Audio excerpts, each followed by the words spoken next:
God was restoring things that was lost. He was repairing my life.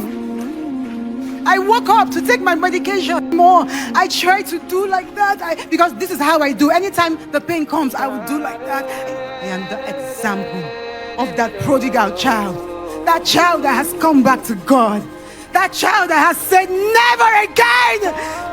That child that has said, I will serve my God. And it does not matter who is looking. It doesn't matter who is not looking. I will serve and I will follow my God. How would you shine?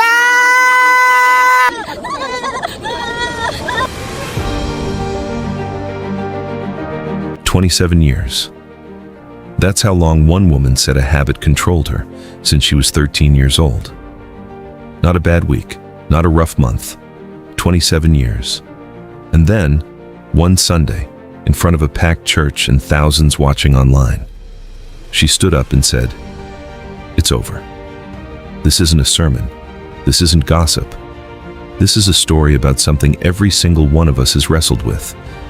The idea that maybe, for you, it's too late to change." Today, we're breaking down the testimony that had an entire church in tears, and what happened just days ago when that same story took its most dramatic turn yet. Because this isn't just a testimony anymore, it's a full circle moment. Welcome to INSPIREFLO, and this is Inspire Stories. Let's get into it.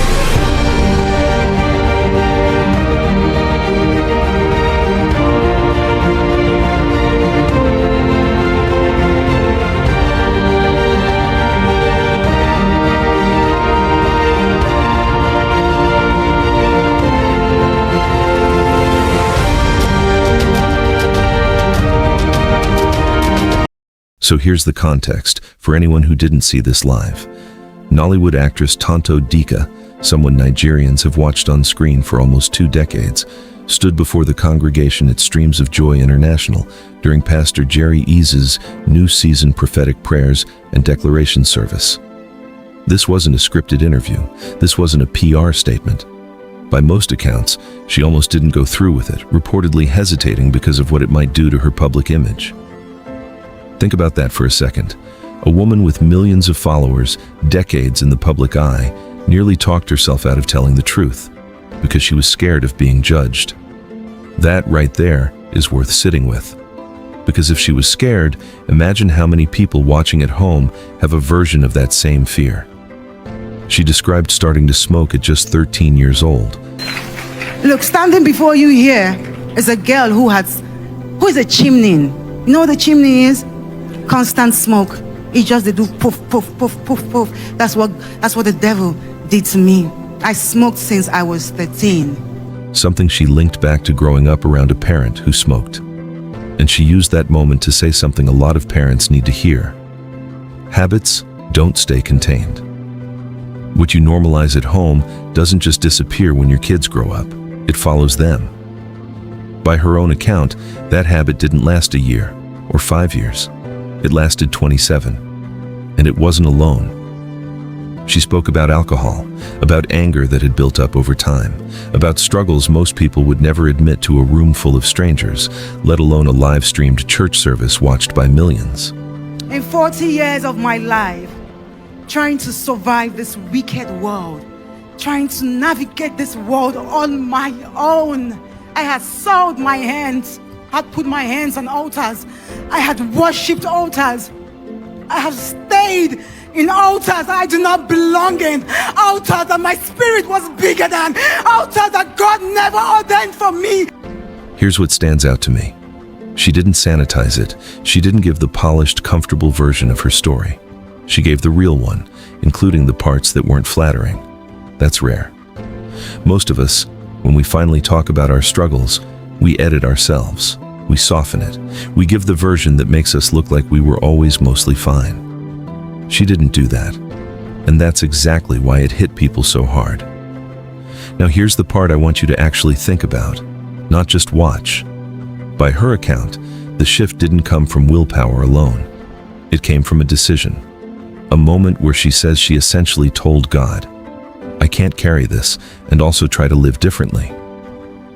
Church, I know that you must have heard a couple of times People saying I am that girl or I am that man, that the prodigal child that has come back to God. I know you have heard it, but look at me. I am the example of that prodigal child, that child that has come back to God, that child that has said never again, that child that has said I will serve my God, and it does not matter who is looking, it doesn't matter who is not looking, I will serve and I will follow my God.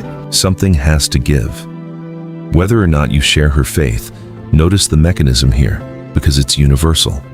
She stopped trying to manage the habit quietly, by herself, in private. She named it, out loud, to someone or something bigger than her. Psychologists will tell you the same principle, minus the theology. Secrecy feeds shame, and shame feeds the exact behaviors we're ashamed of. It's a loop. The only way out of a loop is to break the pattern of hiding. She broke it in the most public way imaginable, on a stage, in front of thousands. You don't have to do it that way. But the principle holds at any scale.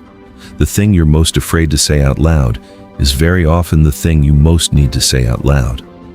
There's a moment in her testimony that I think is the real headline. More than the smoking, more than the alcohol. She's 40 years old. And she said, in her own words, that this was the first time in her life she could say she actually knew what peace felt like. Read that again. I'm 40 years old, and ever since I knew myself, I have had a chronic backache.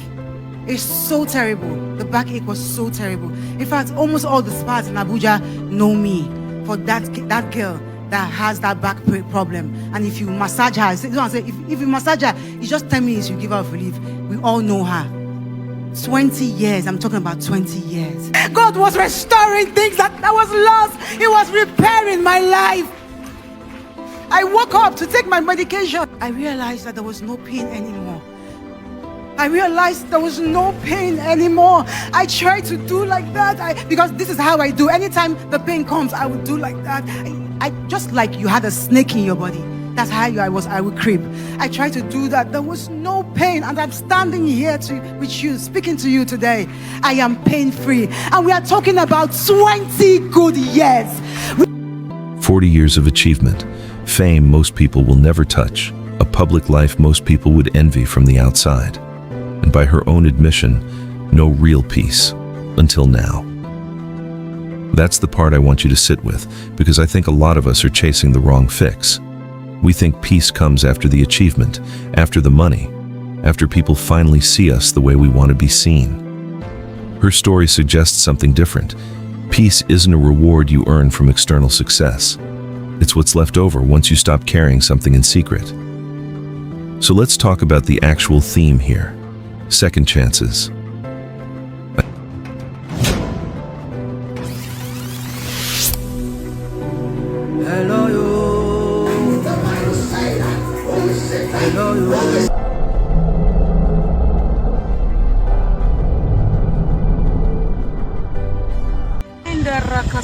Now!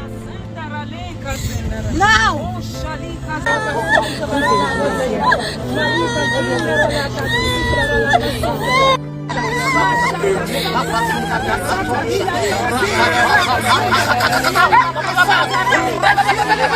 I think we tell ourselves a lie, that a second chance is something that gets given to you, like it's a gift that arrives when you've suffered enough, or when enough time has passed, or when you've finally proven yourself.